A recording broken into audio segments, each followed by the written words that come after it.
Hi everybody and welcome back to my channel. So this is my video for my fudge video. Um, I did record it and I had to go on and make some room. So I accidentally deleted the video. So I didn't have the time. The store was already closed to go out and get some more chocolate chips. So the next day, I did have my scuba diving certification, my last weekend.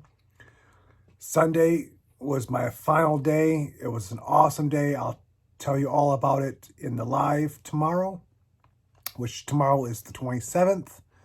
Today is the evening of the 26th. And this week has been crazy hell. So I will explain everything tomorrow. I do apologize again. The video is up late, but there was special circumstances. So I got the video. So here it is. Hi everybody. Thank you for stopping by. And yes, I am making fudge tonight.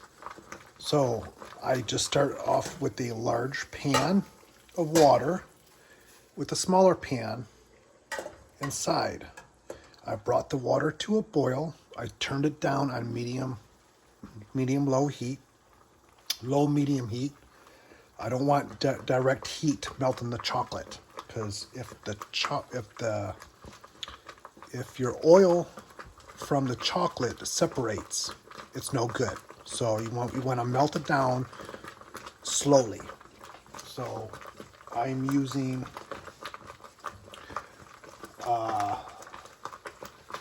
Nestle Toll House 10-ounce bag of chocolate chips.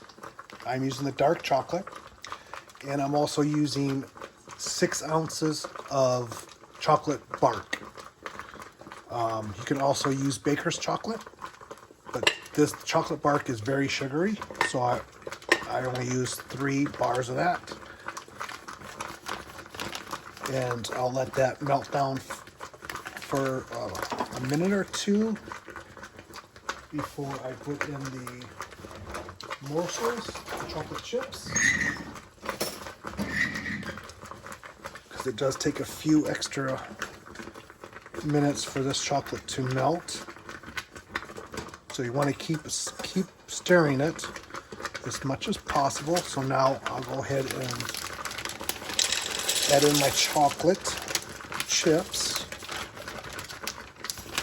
I use the dark chocolate because that's what I like. I like the dark chocolate. You can use milk chocolate. So I'm going to just continue to stir the chocolate.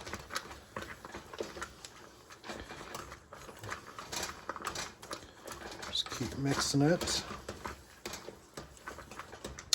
And while my pan was heating up, I went ahead and took my bread pan and lined it with saran wrap.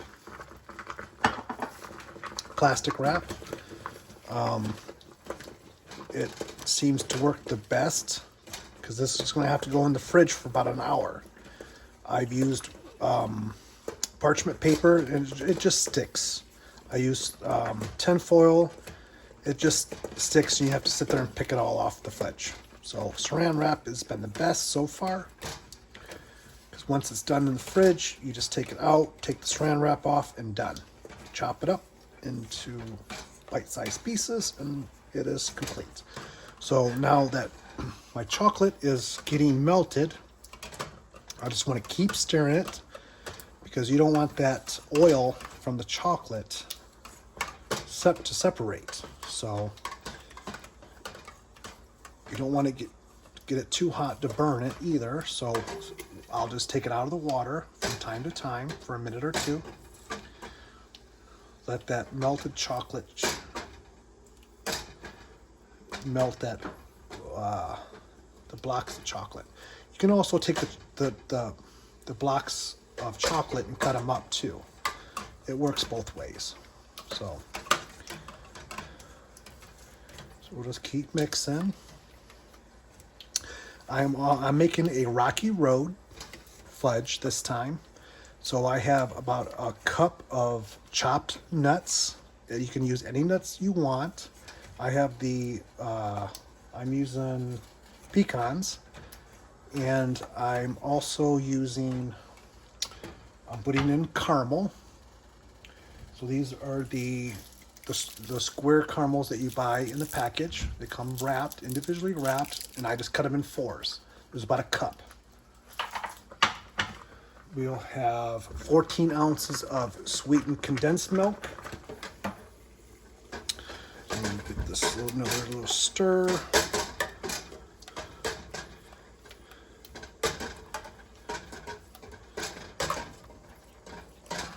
The chunks are melting down. It's going to take a few more minutes.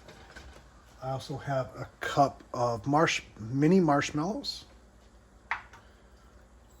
1/8 teaspoon of kosher salt.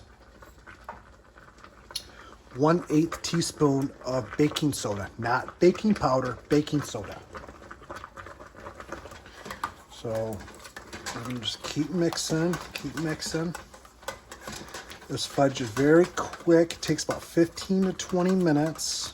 It chills in the fridge for about an hour.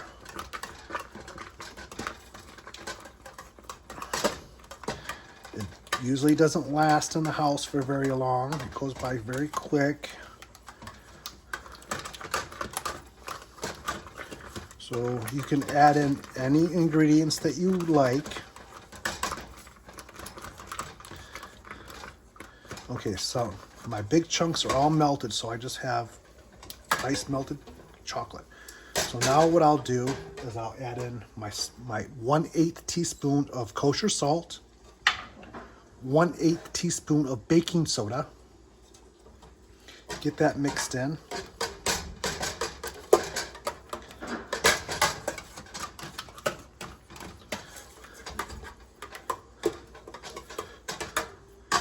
Get it nice and mixed in.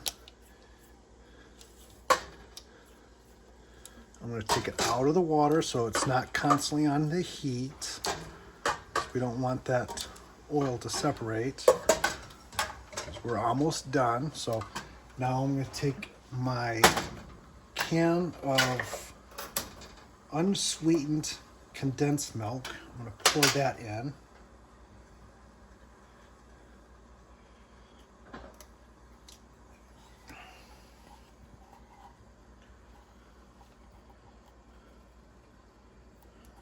Make sure I get it all out of there. Okay, I'm going to get that a mix, and I'm going to turn my burner down to just above simmer. So make sure the condensed milk is all mixed in pretty good.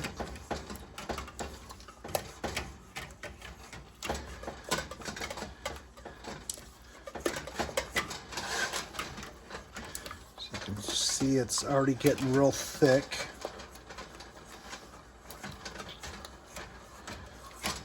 Now this part it's got to be quick, because once it starts to get a little stiff, it's going to be harder to mix all your ingredients. So I'm going to put in 1 cup of nuts. I'm going to put my caramel in, and I'm going to put the marshmallows in last, because I want the caramel just to melt slightly.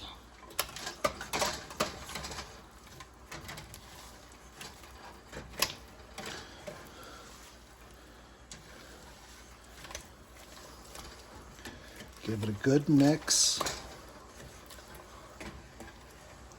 Let it sit for a few seconds. Continue to mix. And if it does decide to get a little stiff on you, you can turn up your heat a little bit, but not too much.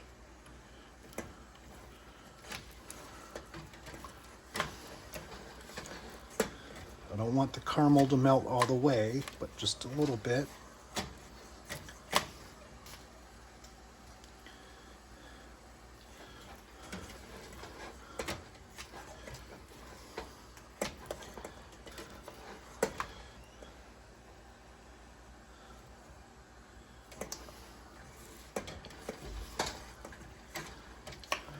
cooking? Yeah. Fudge. Are you filming it? Yeah. Well, I'll be quiet.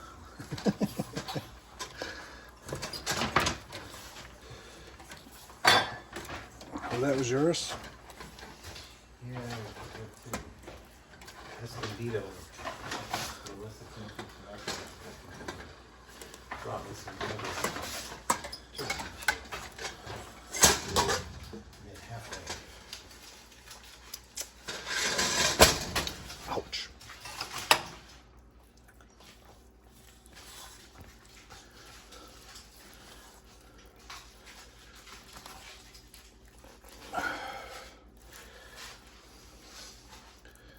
Get it nice and mixed. Now you just pour it into the pan. Oh my goodness.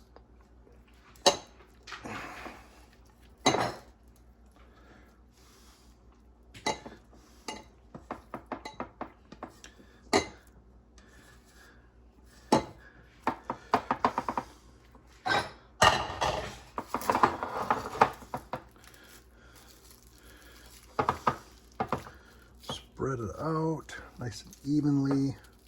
See, the marshmallows are starting to melt a little bit.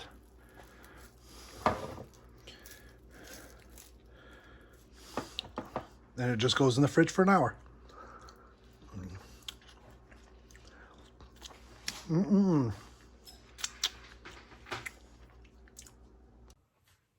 Okay, so I am back. The fudge was chilling for 2 hours, but before I get into the last segment of the video, I just wanted to add in that towards the end of the video, when I was pouring the fudge into the pan, I ended it a little too quickly. I just wanted to say once it's poured into your pan, you can use any size pan you want. But remember, it needs to chill between 1 to 2 hours in the refrigerator. And then once it's nice and firm to where you can slice into it with a knife, it's pretty much done. And then you can put it into any container and it needs to stay refrigerated.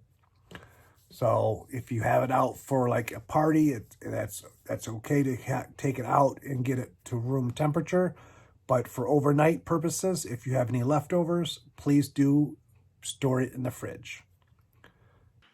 Okay, hi everybody and welcome back. I have chilled my fudge for 2 hours exactly. I did check it after an hour. It was still soft, so I left it in for an additional hour. So it has sat in the fridge for 2 complete hours. And here we have our finished project, or finished dish, I should say. So this is my version of Rocky Road dark chocolate fudge. And I have sliced into it, and it just looks so awesome. And I thank everybody for stopping by, and I'll see you all in the next video.